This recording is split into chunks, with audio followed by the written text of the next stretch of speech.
السلام علیکم ورحمۃ اللہ وبرکاتہ، نحمدہ ونصلی علی رسولہ الکریم، اما بعد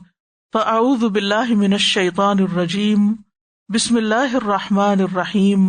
رب اشرح لی صدری ویسر لی امری واحلل عقدۃ من لسانی یفقہوا قولی، وإن خفتم الا تقسطوا فی الیتامی فانکحوا ما طاب لکم من النساء مثنی وثلاث ورباع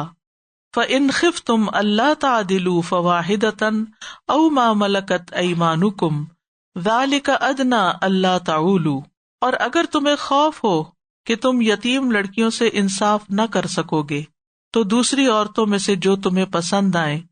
2 اور 3 اور 4 سے نکاح کر لو۔ پھر اگر تمہیں ڈر ہو کہ تم عدل نہ کر سکو گے تو ایک ہی کافی ہے، یا تمہارے دائیں ہاتھ جن کے مالک ہوئے یعنی لونڈیاں، یہ زیادہ قریب ہے کہ تم ایک کی طرف نہ جھک جاؤ۔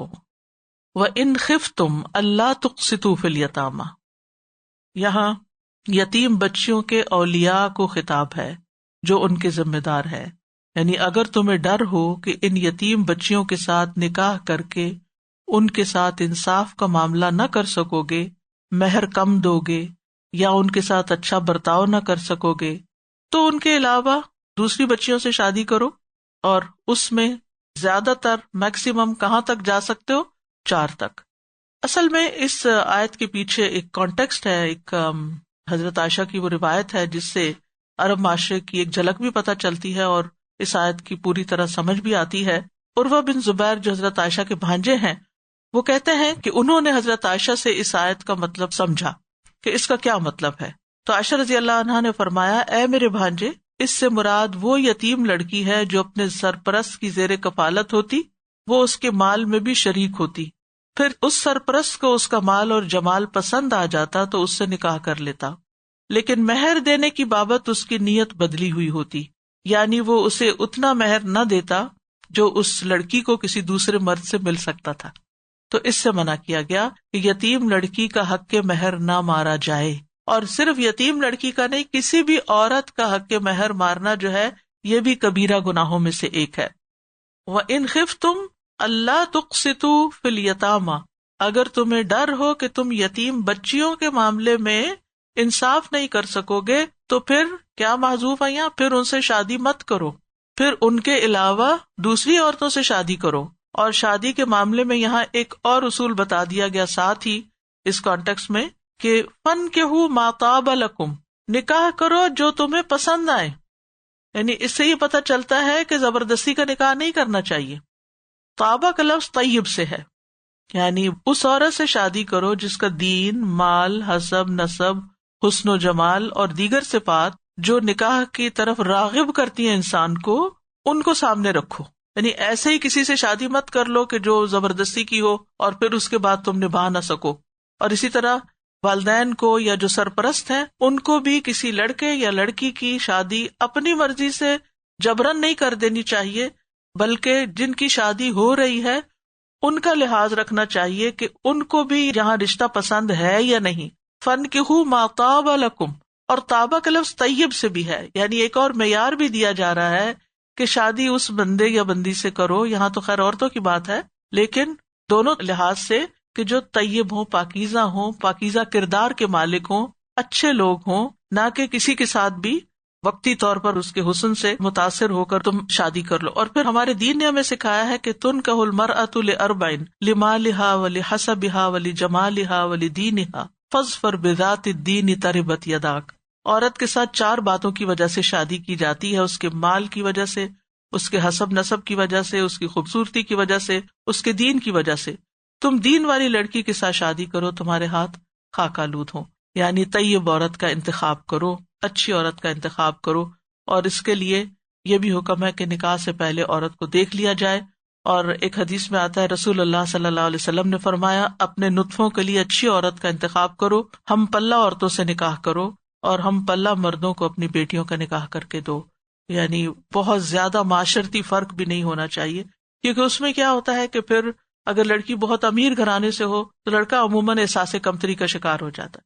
اور پھر وہ ہر وقت لڑکی کو ٹارچر کرتا رہتا ہے۔ اگر زیادہ پڑھی لکھی ہو مرد کے مقابلے میں تب بھی مرد احساس کمتری کا شکار ہو جاتا. یا یہ کہ مرد بہت ہائیلی ایجوکیٹڈ ہو اور لڑکی بالکل ان پڑھ ہو تو تب بھی وہ میچ نہیں بنتا. یعنی جب میچ کرو تو پھر اس میں کچھ سملیرٹیز بھی ہونی چاہیے تاکہ نباہ ہو سکے. اور حد کیا ہے نکاح کی؟ مثنا یعنی ایک کے بعد 2، 3 اور 4 تک شادی کر سکتے ہو. 4 سے زیادہ کی اجازت ہمارے دین میں نہیں. وہ صرف نبی صلی اللہ علیہ وسلم کے لیے تھا. اور اس آیت کے بھی کانٹیکسٹ میں آتا ہے کہ غیلان بن سلمہ ثقفی نے جب اسلام قبول کیا تو اس کے نکاح میں 10 بیویاں تھیں، تو آپ نے فرمایا 4 کو منتخب کر لو، باقی کو فارغ کر دو. تو ایسے ہی ہوا.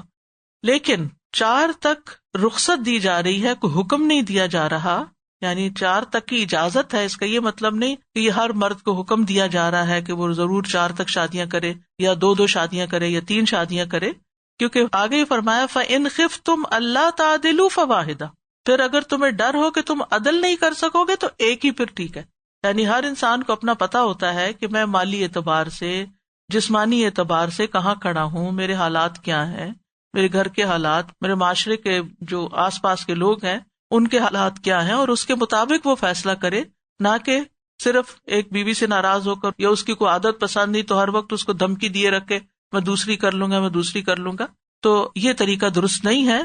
ہاں اگر کوئی کرنا چاہتا ہے تو اسلامی لحاظ سے 4 تک حلال ہے، یعنی وہ حرام کے دائرے میں نہیں. اور اس کی اجازت بھی اسی لیے دی گئی کہ بعض مردوں کی ضرورت ایک سے زائد کی بھی ہو سکتی ہے، تو اس صورت میں وہ حرام کی طرف نہ جائے بلکہ حلال طریقے سے نکاح کرے. فَإِنْ خِفْتُمْ أَلَّا تَعْدِلُوا فَوَاحِدَةً، کہ ایک سے زیادہ بیویاں رکھنے کی صورت میں انصاف کرنا چونکہ مشکل ہے، کسی کی طرف قلبی میلان زیادہ ہوگا یا ضروریات زندگی اس کو زیادہ فراہم کی جا رہی ہوں گی، تو پھر ایسی صورت میں ایک ہی کافی ہے. اس حقیقت کو ایک اور جگہ پر مزید واضح کیا گیا سورۃ النساء میں ہی، وَلَن تَسْتَطِيعُوا أَن تَعْدِلُوا بَيْنَ النِّسَاءِ وَلَوْ حَرَصْتُمْ فَلَا تَمِيلُوا كُلَّ الْمَيْلِ فَتَذَرُوهَا كَالْمُعَلَّقَةِ وَإِن تُصْلِحُوا وَتَتَّقُوا فَإِنَّ اللَّهَ كَانَ غَفُورًا رَحِيمًا. اور تم عورتوں کے درمیان ہرگز عدل نہیں کر سکتے، اگرچہ تم اس کی حرص کرو تو تم ایک کی طرف پوری طرح مائل نہ ہو جاؤ اور دوسری کو لٹکتی ہوئی چیز کی طرح چھوڑ دو. اور اگر تم اصلاح کرو اور تقوی اختیار کرو تو بے شک اللہ بہت بخشنے والا، رحم فرمانے والا ہے. نبی صلی اللہ علیہ وسلم نے اپنی بیویوں کے درمیان عدل کیا، اور جو عدل نہ کرے اس کی سزا کیا ہے؟ رسول اللہ صلی اللہ علیہ وسلم نے فرمایا جس شخص کی 2 بیویاں ہوں اور وہ ایک کو دوسری پر ترجیح دیتا ہو، یعنی ناانصافی کرتا ہو، وہ قیامت کے دن اس طرح آئے گا کہ اس کے جسم کا ایک حصہ گر چکا ہوگا. او ما ملکت ایمانکم، یا پھر جن کے تمہارے دائیں ہاتھ مالک ہیں، یعنی تم لونڈیوں پر اکتفا کر لو، کیونکہ لونڈیوں کے درمیان باری تقسیم کرنا یا عدل کرنا فرض نہیں ہے. اور لونڈی سے مراد وہ عورتیں ہیں جو غلام بنائی جاتی ہیں، ما ملکت ایمانکم یعنی غلام عورتیں جو ہیں. اور غلام عورتوں کے لیے عقد نکاح کی ضرورت نہیں ہوتی، صرف ان کی غلامی ہی جس کے حصے میں وہ آئے وہی ان کا، یعنی جو ولی الامر تقسیم کرتا ہے. جب کسی اسلامی جنگ کی شکل میں جب عورتیں آتی ہیں تو اس صورت میں وہ جس کو دی جاتی ہیں وہ ان کا مالک ہو جاتا ہے، ان کے دائیں ہاتھ ان کے مالک ہو جاتے ہیں. اور پھر اس کے بعد وہاں نہ گواہوں کی ضرورت ہوتی ہے، نہ حق مہر کی ضرورت ہوتی ہے. لیکن ہمارے زمانے میں غلامی تقریباً ختم ہو چکی ہے، اب نہ تو کوئی غلام ہوتے ہیں نہ نوڈیاں ہوتی ہیں، یعنی معروف شکل میں. لیکن اگر کبھی ایسا کوئی موقع ہو، یعنی جنگی قیدیوں کی شکل میں، اور وہاں پر ایسے احکام لاگو ہوتے ہوں تو پھر ان چیزوں کو دیکھا جائے گا. خیر یہاں اس وقت لونڈی غلام کے بارے میں بات کرنے کا موقع نہیں ہے، لیکن مختصراً یہ اتنا کافی ہے کہ لونڈی کے جو حقوق ہیں وہ آزاد عورت کے مقابلے میں کم ہوتے ہیں. ذالک ادنی اللہ تعولوا، یہ حکم اس لیے دیا جا رہا ہے کہ تم ظلم نہ کرو، حق سے نہ ہٹ جاؤ. یعنی اگر کسی کو خوف ہے